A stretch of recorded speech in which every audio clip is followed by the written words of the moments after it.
Okay, hey girl, hey. Here is another video, same day I recorded the nursery tour, but I'm feeling inspired and I really wanted to knock this out. I am going to talk about my labor and delivery story. And I do have a little bit of footage from that day. It was just so much going on. I wasn't really thinking about the camera, and as you already know, it's hard to get my husband to pick up the camera, but he did do a little bit, so I'm really grateful for what he did do. Let me just talk a little bit about I'm gonna try to make this as quick as possible. I'm gonna talk a little bit about my birth plan. I can't even remember what it was, but what I do remember is that I had a nice list. I did a lot of research on what it is that I wanted, what it meant, what a lot of the things, I did a lot of research on what I wanted, the pros and cons. I talked to my OB about it. We agreed on pretty much my whole birth plan. It was pretty simple, and what I wanted to try to do was a unmedicated vaginal birth. I was not opposed to having an epidural or anything like that. Like I said, I wanted to try to go that route. And if it worked well, go all the way through. And if not, then I get the epidural. I wanted to have the golden hour, which the hospital that I decided to deliver at, they promoted that. I wanted Nate to catch the cord.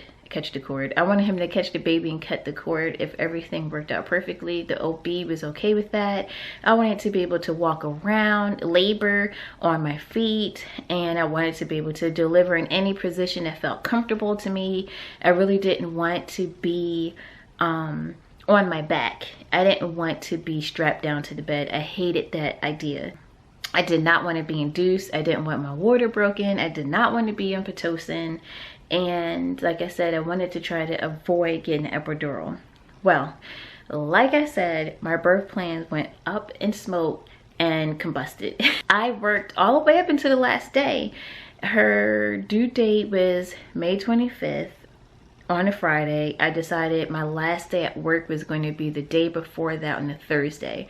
Well, that Monday when I went to work, I was like, I don't want to do this anymore. I think I'm going to go on maternity leave today on that Monday. I'm like, my feet are swollen. I'm very uncomfortable. I'm big and round, and just my clothes aren't really fitting. My shoes were tight on my feet because they were starting to swell, and I just wanted to be at home and just relax a little bit. Tuesday, the very next day at midnight, I got up because at this point I'm not sleeping through the night. I'm so uncomfortable. I'm so big and uncomfortable, I cannot sleep. So I got up at midnight to get something to eat, and I was just up for a couple hours. About 2 o'clock, I was starting to experience discomfort. I wouldn't call it labor pains. I couldn't figure out what it was because it wasn't coming in intervals where I can actually time it. But it was uncomfortable, but bearable. It is 3:48 in the morning, and I'm experiencing discomfort. And I would say I'm gonna say it started at 2 o'clock. And I'm so happy it's almost 4. I can't say if it's contractions or not, because it seems kind of constant. It almost feels like it started out as feeling like I have to poop, maybe I have diarrhea, getting cramps from that. It started in my back,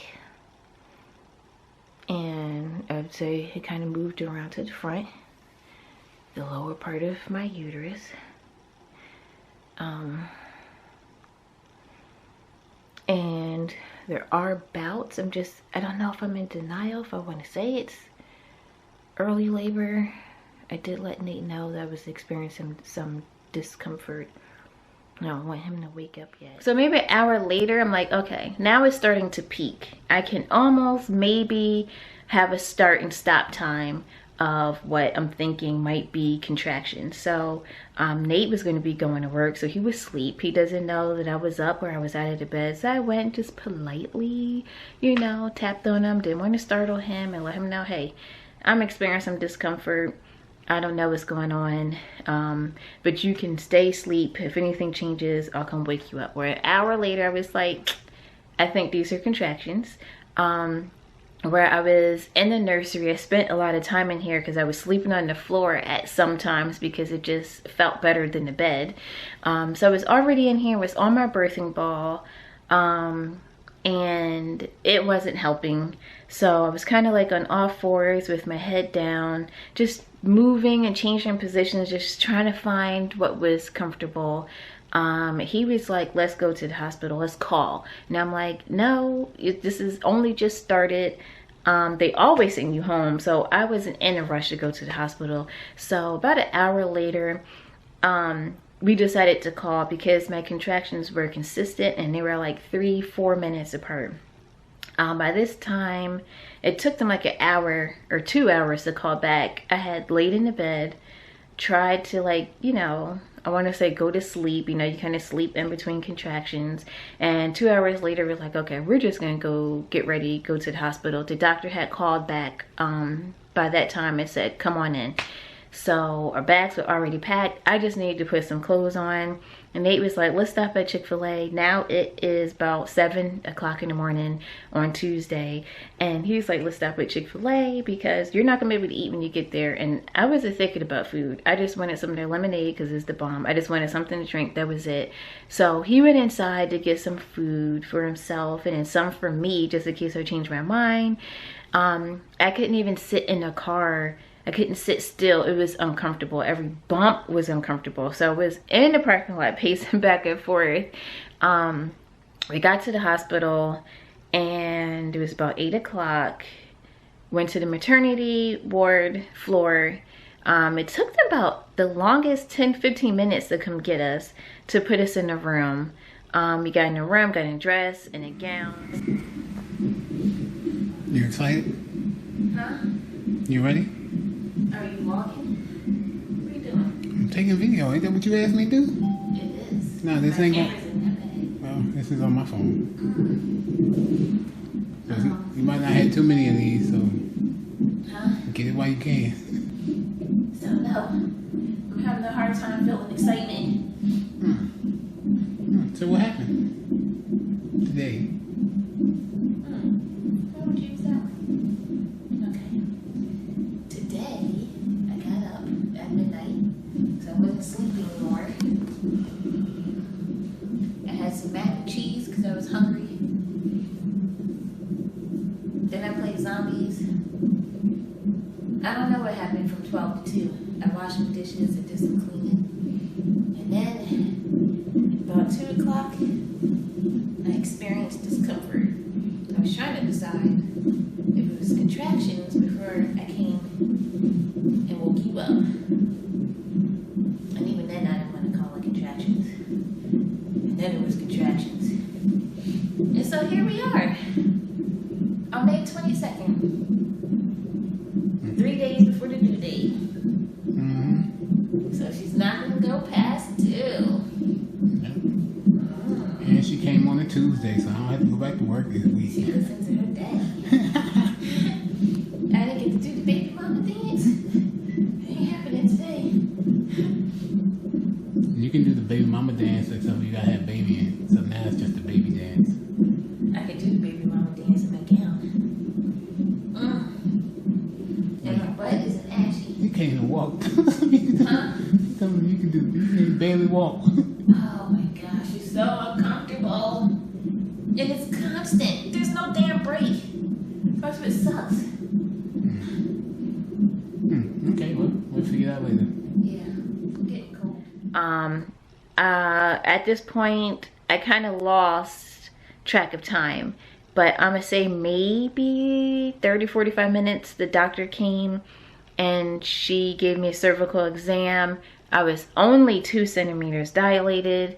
And she started talking about breaking my water. And I'm like, well, she knows that I didn't want to do that. She was like, look, you're not in true labor. Either you get your water broken or you go back home. And I was like, well, I don't want to go back home.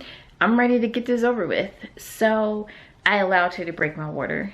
And that was the first thing that was on my birth plan. Then after she broke my water, along with that apparently comes Pitocin, something else I didn't want. And I forget how she explained it, but basically with my water breaking, somehow I had to have Pitocin. I don't know. That kind of got by me, and I was like, okay, whatever. I was experiencing more discomfort, of course, and so I asked, did she offer some drugs? Instead of getting an epidural, she was like, you can get, I think it was Nubane or something like that. It was a narcotic, and it was awesome. I did get it. I didn't even talk about my IV experience. The nurse sucked putting my IV in. I was really fearful of that. I hate needles. I was more fearful of that than giving birth. And it was the first time someone went to put a catheter in and did a terrible job. So the drug that I received was through IV. I wasn't on fluids because, like I said, I wanted to walk around. I did do a little bit of walking around. And after I got the drugs, I was afraid of it because I didn't want to vomit. I didn't want to feel nauseous, and I didn't want to feel loopy. But that junk was the best because it like put me to sleep, and I was able to relax. And I slept a little bit. And then I woke up to sharp pains, which was from the Pitocin. Oh my gosh. I told the nurse to call the doctor to tell her that I do not want the Pitocin anymore. It was so bad. So then I was like, well, talk to me about this epidural. Tell me what if in the event that I want to get it, I want to set it up. And she was like, I need to have a bag and a half of fluids before they call the anesthesiologist so that I can get an epidural. I was like, all right, let's get these fluids started just in case. So I got started on the fluids. By this point, I was laying in the bed, and I was quite uncomfortable because either that narcotic, I think it was wearing off, and that Pitocin was really kicking in. So I asked for the epidural. The nurse was like, are you sure? The doctor was like, are you sure? I'm like, yeah, because they know it was against my birth plan. But like I said, I was always open to it.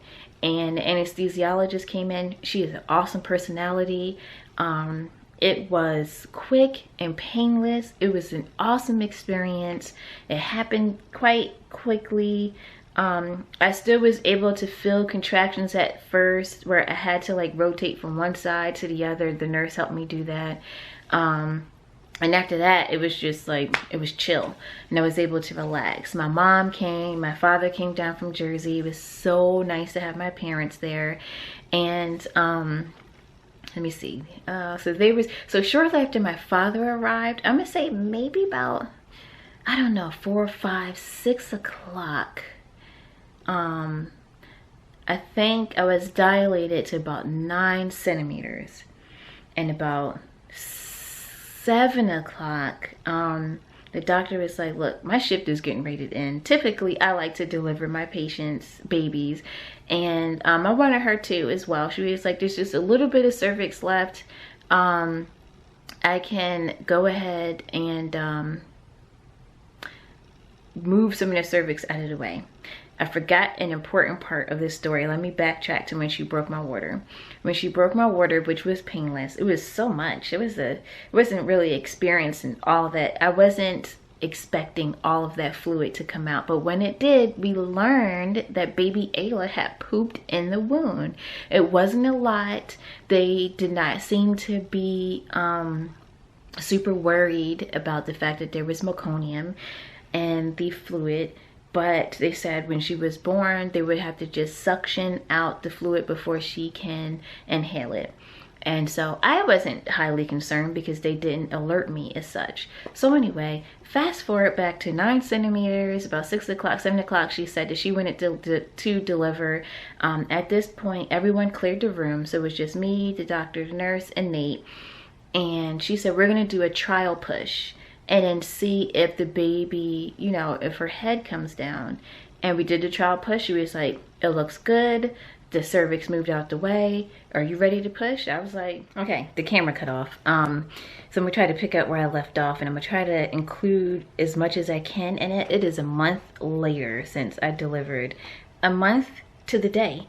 And so everything is not super fresh in my mind. But yes, so she said, am I ready to push? And I was like, basically, let's do it. And so I pushed for what felt like an hour, but it was close to, it was 44 minutes. And it was hard. It was hard, one, because, well, no, I'm not gonna say it was hard because but the epidural wore off. Yes, bitch, that it wore off. It was like, I'm starting to feel this. And I remember asking her at one of my appointments if she does episiotomies, and we were talking about episiotomy versus tearing, and she said there's this thing called a ring of fire. So if you do tear, you're not gonna feel it. And I remember laying there thinking, this is the ring of fire that she was talking about. I felt that. I felt everything. And it helped because it helped to push. Now, Ayla got stuck. Her shoulder got stuck. I didn't know any of this until after she was born. I just remember pushing and damn near like pushing my guts out my butt.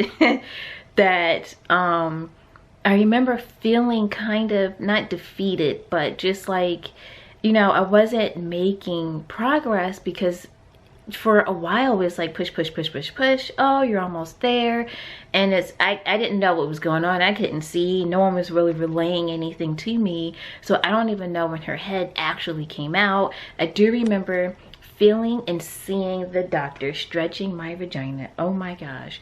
Where she was literally doing this, trying to get, I guess, the skin around the baby's head so that she can come out. And then she would, I remember feeling her hold it, waiting for the next contraction. Could you imagine? I'm sitting there, I'm feeling this burning pain, and it's just like, I mean, I really was pushing with all my might. The next day I saw that I had a blood vessel that blew in my freaking eyeball. That's how hard I was pushing. Anyway, so they used the suction cup, which is what you can see the scar on my baby's head. It's almost a perfect circular scar that eventually, I mean, her hair will grow over and it will heal. I'm not really worried about that. From the suction cup to assist with delivery. And I don't know if the doctor knew at that time that she had shoulder dystocia. Again, I didn't know any of this, and I was so out of it. It is so hard pushing, where it's like you basically, I feel like I just wasn't breathing for a while. You can't breathe and push at the same time. So it was very, very exhausting. They asked me if I wanted to see. I didn't want to see Jack. This is exactly why I wanted my birth to be recorded, because I can't really remember anything. So let's just fast forward to finally she's out, and again, I was just so loopy and out of it. Probably didn't have enough oxygen in my gosh damn brain.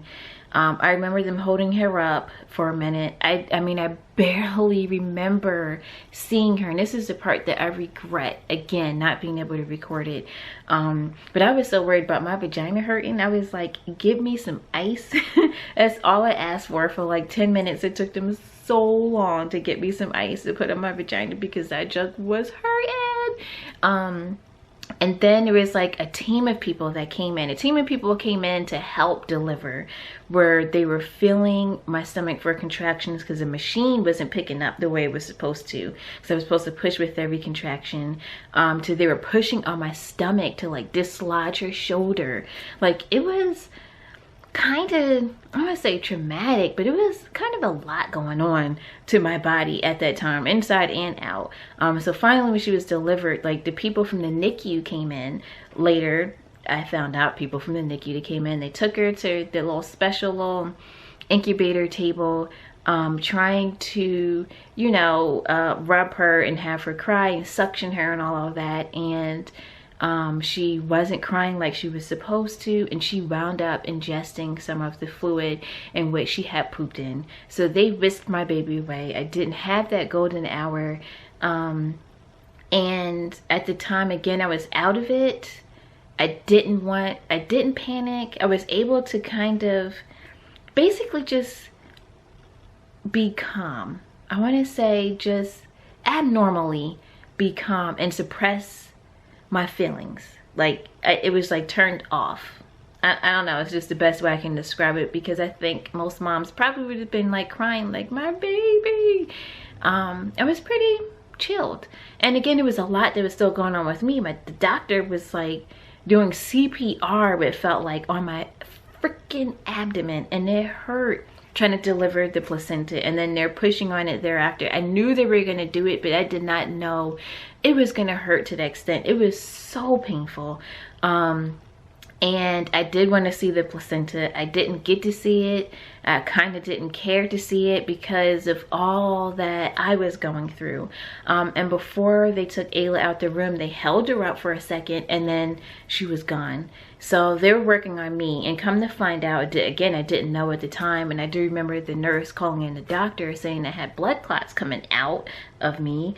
The doctor had to go in there and what felt like manually scoop out blood clots. So I was hemorrhaging pretty significantly, not dangerously, but apparently they pumped me with drugs. I have no idea what they gave me. They even put some pills up my butt that I didn't even know what that was for. Like it was so many people in there doing so many different things, and it was happening so quickly, and I don't know what they gave me, but I was so doped up. I remember being doped up. I can barely talk.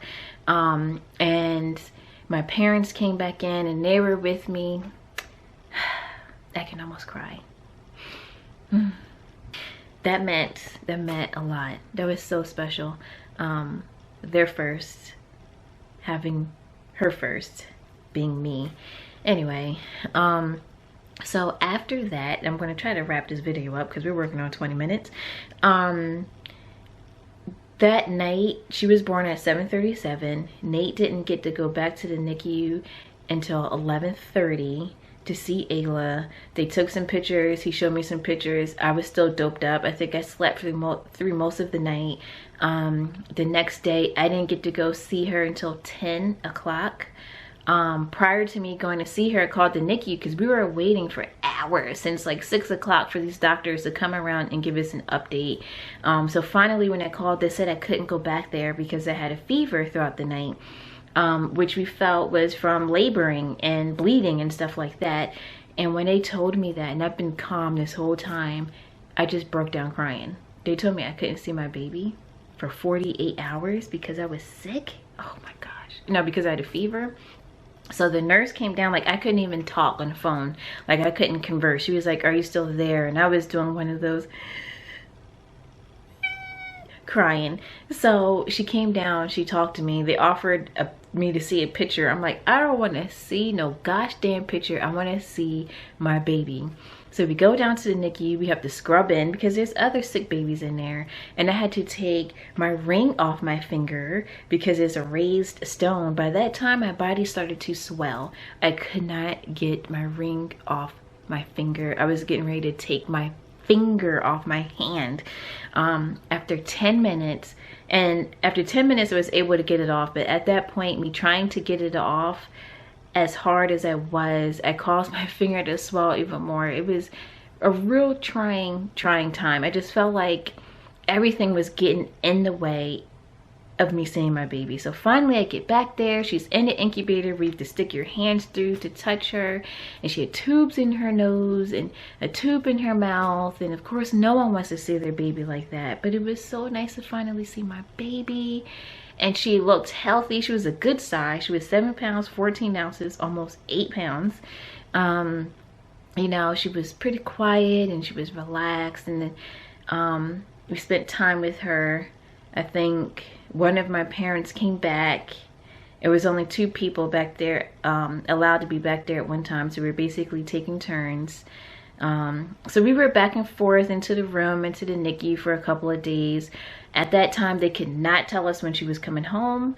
And of course, no one wants to hear that. So basically the next day, because I had a vaginal birth, I was ready to go home. They allowed me to stay an extra day because she had to stay an extra day. She was on IV fluids for antibiotics because she had inhaled meconium. And they wanted to make sure that she wasn't going to become septic. So it was kind of precautionary. Otherwise, I mean, she started out rough, but she progressed very well and was otherwise healthy. The tube came out. Actually, they said that she pulled it out of her mouth. She kicked an IV out of her foot. Like, she was doing really, really well. Basically, she just didn't belong in the NICU, but they were just being precautious, which, you know, retrospect, I can appreciate. So I got to try to breastfeed for the first time. Unfortunately, it was like a day later, but it still was a nice experience, and I was happy to have any time that I could with her, even though I was in the NICU.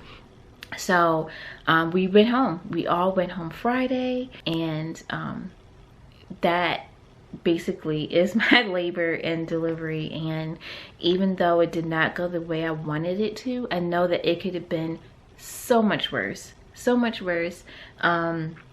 And so now we're home, and we prepared for her arrival. And so now I will be home for the next couple of months with her. Nate will be home for the next few weeks with us before he has to return to work. And I have to say, thus far, mommyhood is going pretty good. I dreaded the sleepless nights. They do suck, but it's not as bad as I thought. I am managing quite well.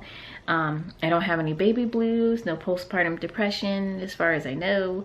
And I guess maybe I can save all of that for a postpartum update, which who knows, that'll probably happen next year. But I'm gonna go ahead and wrap up this video.